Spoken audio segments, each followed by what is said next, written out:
The most important questions and answers come topic. दोस्तों आज की इस वीडियो लेक्चर में हम चैप्टर नंबर 13 को स्टार्ट कर रहे हैं, ऑर्गेनिजम्स एंड पॉपुलेशन। आपका एचएससी का मोस्ट इंपॉर्टेंट सीरीज है दोस्तों। इसके अंदर हमारा जो भी इंपॉर्टेंट क्वेश्चन है उसको हम यहाँ पे देख रहे हैं। ओके, जो इंपॉर्टेंट क्वेश्चन एंड टॉपिक्स, ठीक है। तो डिफाइन द टर्म्स इकोलॉजिकल नीच, ओके, नीच and explain its significance in an ecosystem. मतलब इकोसिस्टम के अंदर जो भी इकोलॉजिकल नीच जो है ना, वो टर्म को आपको एक्सप्लेन करना है। ओके, उसको, ठीक है, इसकी सिग्निफिकेंस भी आपको एक्सप्लेन है, ठीक है। मतलब एग्जैक्टली होता क्या है उसको आपको पता होगा नीच क्या होता है, बट ठीक है यहाँ पे दिया है तो मैंने मतलब एक बार रेडी कर ही लेता हूँ। ओके, ठीक है। An ecological niche is refer to the specific role और position an organisms occupies with an ecosystem. It's include, इसके अंदर क्या क्या इंक्लूड होता है वो हम देख लेते हैं यहाँ पे, ठीक है। हैबिटेट इंक्लूड होता है, ओके, ट्रॉपिकल लेवल इंक्लूड होता है, और हमारा इंटरेक्शन इंक्लूड होता है। इंटरेक्शन इंक्लूड, देखो हैबिटेट के अंदर हमारा क्या आता है, the physical location where the organism lives. Okay, physical location जो होती है ना ऑर्गेनिजम्स की, वो कहाँ पे इधर लीव होती है उसके, इसके अंदर मतलब इसके हैबिटेट के अंदर ये इसके अंदर आता है, ठीक है। टॉपिक लीव के अंदर क्या आता है, लेवल के अंदर क्या आता है, its position in the food chain. मतलब इसकी जो पोजीशन है ना, ओके, फूड चेन की, तो एग्जैक्टली कैसी होती है वो, प्रोसीजर होती है, कंज्यूमर होती है, डिकम्पोजर होती है, वो यहाँ पे इसके अंदर आता है। ओके, इंटरेक्शंस के नाम हमारा क्या था, it's relationship with other organism, ये कहते हैं relationship with other organisms. Okay, example क्या हमारे क्या, प्रेडिक्शंस है, कॉम्पिटिशंस है, म्यूचुअलिज्म है। ओके, म्यूचुअलिज्म है, तो इसके बोल सकते हैं हम नीच है दोस्तों। ये तीन नीच, इसके सिग्निफिकेंस यहाँ पे देख लें, रीड कर लेना आप, ठीक है। मैं इतना नहीं बताते बैठूंगा क्योंकि मुझे पता है, इट मीन्स आपको पता है और मुझे भी पता है कि आपके एग्जाम के लिए बहुत ही कम टाइम बचा है अभी, और कम से कम टाइम के अंदर हम ये चैप्टर कवर करने चल रहे, क्योंकि ये चैप्टर 13 है। मुझे अभी तक चैप्टर नंबर मतलब आई मीन 14, 15, 16 तीन चैप्टर आपको प्रोवाइड करने हैं आपके बोर्ड एग्जाम के पहले। ओके, तो वो मैं करूंगा दोस्तों, ये मेरा वादा है आपसे, और आपका भी मुझसे एक वादा होना चाहिए कि आप भी चैनल को जल्द से सब्सक्राइब करो और वीडियो को लाइक करो, अपने दोस्तों के अंदर शेयर करो और वीडियो को वॉच करो यार कंप्लीटली, ठीक है। तो what are the different type of population interfaces, okay, interaction, मतलब जो भी कौन से टाइप की पॉपुलेशन होते हैं इंटरेक्शन के अंदर, explain with an example. Okay, तो इसके अंदर हमारा देखो 6 लिखे हैं मैंने यहाँ पे, और आई थिंक आगे वाले स्लाइड के भी हो सकते नहीं, 6 सिर्फ यहाँ पे, ठीक है। 6 हमारे क्या पे, म्यूचुअलिज्म होता है, ओके, म्यूचुअलिज्म होता है, कमेंसेशन होता है, कमेंसलिज्म होता है, ठीक है, पैरासिटिज्म होता है, ओके, प्रिडिक्शन होता है, कंपोजिशन होता है, एमएल्सलिज्म होता है, क्या एमएल्सलिज्म होता है, ठीक है। तो एक बार इसको रीड कर लेना, ये प्लस माइनस क्या होता है, एक बार सीधे रीड करना है। मेरे से मैंने पढ़ा है आपको, बट फिर भी आप यहाँ पे मतलब समझ के कर रहे हैं यार दोस्तों, क्योंकि सिर्फ वीडियो देखो मत मेरा, उस जो भी मैंने यहाँ पे कंटेंट यहाँ पे दे रखा है आपके लिए, इसको एक बार रीड करो। इसके थ्रू आपको जो भी आपका मेन कंसेप्ट है, मतलब देखो यहाँ पे तो मेन कंसेप्ट लिखा है मैंने, ये इसके अंदर एक्चुअली होता क्या है, यहाँ पे मैंने एक शॉर्ट एग्जाम्पल के अंदर थ्रू यहाँ पे बता दिया एक्जेक्टली इसके अंदर होता क्या है दोस्तों इस टॉपिक के अंदर। बट आपको वो एग्जाम्पल को पढ़ने के बाद आपको जो भी मेन कंसेप्ट है आपकी, जो भी इंपॉर्टेंट कंसेप्ट है, जो आपको आपके बोर्ड एग्जाम के अंदर लिखनी है दोस्तों, वो कंसेप्ट वो आपको याद आ रही कि नहीं आ रही, वो आप एक बार चेक करो, नहीं आ रही तो उसको एक बार रिवाइज कर लो। तो इतना ही मेरा यहाँ पे गोल होता है एग्जाम का, मतलब ये इंपॉर्टेंट सीरीज प्रोवाइड करने का, ठीक है।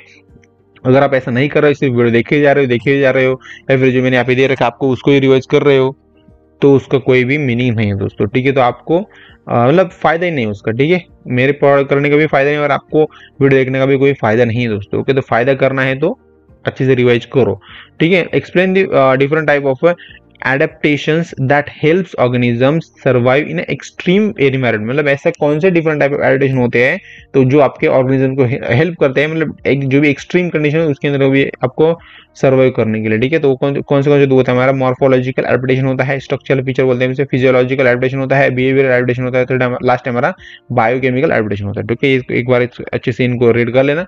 Describe the different type of age pyramids with diagram, जो भी एज पायरामिड होता है ना डायग्राम के विथ, मतलब डायग्राम के साथ, तो वो भी आपको यहाँ पे एक्सप्लेन करें। मैं गलती से यहाँ पे डायग्राम लेना आई गेस भूल ही गया दोस्तों, क्योंकि मुझे कोई डायग्राम नहीं दिख रहा है दोस्तों, यस मैं डायग्राम लेना भूल गया यहाँ पे, सॉरी फॉर दैट। पर ठीक है, आप टेक्स्ट बुक के अंदर जाके देख सकते हो डायग्राम भी। तो एज पैरामीटर क्या होता है, is a graphical representation of the age distributed of the population, मतलब पॉपुलेशन की जो भी एज होती है ना, तो वो हम कैसे डिस्ट्रीब्यूट करते हैं, तो वो हम करते हैं एक पायरामिड चार्ट के थ्रू करते हैं, पायरामिड चार्ट के थ्रू डिस्ट्रीब्यूट, इट मींस हम उसे शो करते हैं, ठीक है। तो यहाँ पे देख लो अच्छे से, क्या क्या होता है यहाँ पे एक्सप्लेन दे कर रखा है मैंने। यहाँ पे बेल शेप क्या होता है, इन्वर्टेड पिरामिड क्या होता है। ओके, तो एक बार अच्छे से देख लेना, ठीक है। Second, explain the logistic growth curve of population. Okay, logistic growth of curve कैसी होती है, तो उसका आप एक यहाँ पे मैथमेटिकल इक्वेशन आपको यहाँ पे लिखना है। इसके ऊपर आपको मतलब इट मीन देखो ऐसा क्वेश्चन आया तो आपको यहाँ पे सिर्फ इसको लिख देना है अच्छे से, इस फॉर्मूले को। तो फॉर्मूले को लिखना आपको आता ही होगा दोस्तों, मुझे पता है। आपने फिजिक्स पढ़ा है, आपने मैथ पढ़ा है और आपने केमिस्ट्री भी पढ़ा है दोस्तों, ठीक है। तो उसके अंदर आपको पता होगा कि इसके अंदर हम फॉर्मूले तो होते हैं दोस्तों उसके अंदर। ओके, मैथ का तो एक बार छोड़ो क्योंकि मैथ के अंदर कैलकुलेशन होता है, बट फिजिक्स और केमिस्ट्री के अंदर आपको पता है कि उसके अंदर ऐसे कुछ इक्वेशन होता है। ओके दोस्तों, आपको एक्सप्लेन करना पड़ता है। उस एक्सप्लेन के साथ हम क्या करते हैं, थोड़ा बहुत पेज भराने के लिए, पेज ज्यादा कुछ दिखाने के लिए उस इक्वेशन को भी एक्सप्लेन कर देते हैं। इट मीन ऐसा दोस्तों कि इसके अंदर एन मतलब क्या होता है, आर मतलब क्या होता है, के मतलब क्या होता है, मतलब यहाँ पे बता देते हैं हम यहाँ पे जनरल। बाय द वे दोस्तों, ये आपका क्या है, डेरिवेटिव जैसा ही दोस्तों है ना दोस्तों, बट ये डेरिवेटिव नहीं है दोस्तों, डेरिवेटिव है दोस्तों, ऐसा कुछ नहीं, डेरिवेटिव है दोस्तों ये, ठीक है। तो थोड़ा अलग किस्म का डेरिवेटिव है दोस्तों ये ठीक है। तो कोई बात नहीं दोस्तों, आपको इसके अंदर डिटेल में जाने की जरूरत नहीं है। आप बायोलॉजी के स्टूडेंट हो, आपको सिर्फ इसको रट्टा मार लेना है, ऐसा मैं कह सकता था बट नहीं कह रहा हूँ, क्योंकि आपको इसके ऊपर जो भी इंपॉर्टेंट जो भी रिलेटेड कंसेप्ट है दोस्तों, ये कंसेप्ट इसके कंसेप्ट, वो आपको टेक्स्ट बुक के अंदर आपको रीड करनी है दोस्तों। कहाँ पे रीड करनी है आपको, टेक्स्ट बुक के अंदर रीड करनी है, क्योंकि वहाँ पे आपको अच्छे से समझा है उन्होंने। ओके, तो मैं यहाँ पे वो अगर मैं लगा था यहाँ पे तो उसका कुछ मीनिंग ही नहीं होता ना। मुझे क्या प्रोवाइड करना है, शॉर्ट आंसर प्रोवाइड करने, जिसकी वजह से आपको क्या होगा, वो आपको समझ में आएगी और उसके रिलेटेड आपको जो भी आपने पढ़ाई की है तो वो आपको रिवाइज होगी। तो इतना मेरा एम होता है।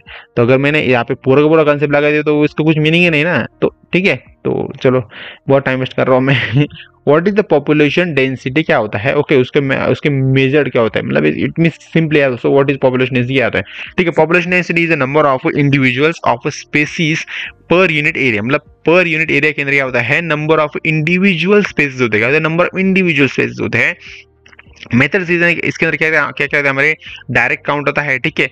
क्वाड्रेंट क्वाड्रेंट मेथड आता है, ठीक है। मार्क रिकैप्चर टेक्निक भी आता है, ठीक है। इनडायरेक्ट और इंडिकेट भी आता है दोस्तों। तो ये इसके अंदर है, हम कह सकते इसके पॉपुलेशन डेंसिटी है, ठीक है। तो ये यहाँ पे देख सकते हो, ठीक है। नेक्स्ट स्लाइड हमारे यहाँ पे, what is carrying capacity and how does it affect population growth, मतलब एग्जैक्टली क्या होता है कैरिंग कैपेसिटी, क्या होता है और उसके अंदर वो पॉपुलेशन के ऊपर कैसे अफेक्ट करती है। तो ठीक है, तो कैरिंग कैपेसिटी क्या होता है, is the maximum population size that an ecosystem can support indefinitely, ठीक है। तो मतलब देखो यहाँ पे क्या होता है, जो भी कैरिंग कैपेसिटी जो है ना दोस्तों, तो इज मैक्सिमम पॉपुलेशन होती है साइज ऑफ द इकोसिस्टम, ठीक है। मैक्सिमम पॉपुलेशन होती है, कैन सपोर्ट इनडिफाइनाइटली, ओके। इनडिफाइनाइटली सपोर्ट करते हो, मतलब इनडिफाइनाइट आपको पता है ना, आपको पता होगा इनडिफाइनाइट क्या होता है, अपने मैथ के अंदर पढ़ा होगा, केमिस्ट्री के अंदर तो आई गेस में भी पढ़ा होगा या फिर नहीं, मुझे याद नहीं अभी, ठीक है। पर फिजिक्स के अंदर आपने पढ़ा होगा दोस्तों, इनडिफाइनाइट नंबर क्या होता है, ठीक है। और मतलब उसको हम डिफाइन कर ही नहीं सकते, वो क्या होता है, अनंत होता है, मतलब बहुत होता है वो,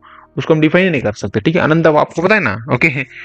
मे भी आपको नहीं पता होगा क्योंकि मैं हिंदी वर्ड या फिर मराठी वर्ड ऐसा मिक्स कर दिया मैंने यहाँ पे, ठीक है।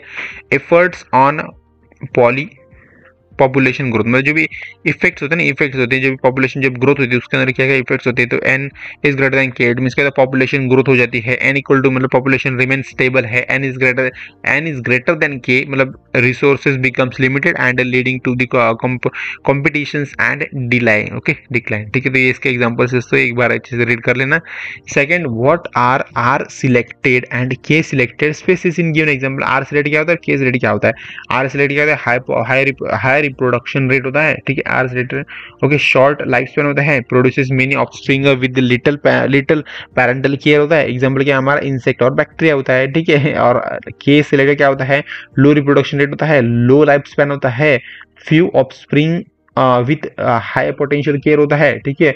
और एग्जांपल है हमारा एलिफेंट और क्या है हमारा ह्यूमन। दोस्तों बाय दोस्तों आपको पता होगा, पता होना चाहिए दोस्तों एग्जैक्टली। तो एलिफेंट का जो भी बेबी होता है, मतलब आपको पता है हमारे ह्यूमन के अंदर क्या होता है, जो भी जनरली फीमेल जब किसी बेबी को बर्थ, मतलब किसी बेबी का बर्थ होता है तो वो 9 मंथ तक उसके मदर के स्टमक के अंदर था, इट मीन उसके स्टमक के अंदर होता है, ठीक है। समझने के लिए आपको बता रहा हूँ, डिटेल में नहीं जा रहा हूँ, ओके। तो आप बोलेंगे स्टमक का होता है सर, वो अलग होता है, ठीक है, वो कोई बात नहीं, उसके अंदर होता है, ओके। फीमेल उसको 9 मंथ उसे संभालती है, ठीक है। बट एलिफेंट के अंदर से क्या, तो एलिफेंट के अंदर वो उसके लिए कितने महीने लगते हैं आपको पता है, उसके लिए मतलब पूरे हम कह सकते पूरे 2 साल लगते हैं, ओके। तो एलिफेंट के अंदर ये इसकी अलग बात है दोस्तों, ठीक है। इसलिए हमारा इसके अंदर के सिलेक्टेड स्पीसीज के अंदर दोस्तों ये आता है दोस्तों, ठीक है। तो ये समझ में आ गया होगा आपको, ठीक है। Define biological control and give an example of population regulation uses it. Okay, biological control कैसे हो सकता है और उसका कुछ एग्जांपल हमें बताना है। तो biological control is the use of natural predators और parasites to control pest population. छोड़ो दोस्तों, इसको छोड़ो दोस्तों यार, बायोलॉजिकल कंट्रोल करना है आपको दोस्तों, ठीक है। बच्चे नहीं होने चाहिए ना आपको, तो कंडोम यूज करो, ठीक है। तो ये इसका सिंपल एग्जाम्पल है, ठीक है। एग्जाम्पल हमारे क्या पे, मतलब ये प्रॉब्लम, इसके सोल्यूशन दोस्तों, ठीक है। कंडोम यूज करो।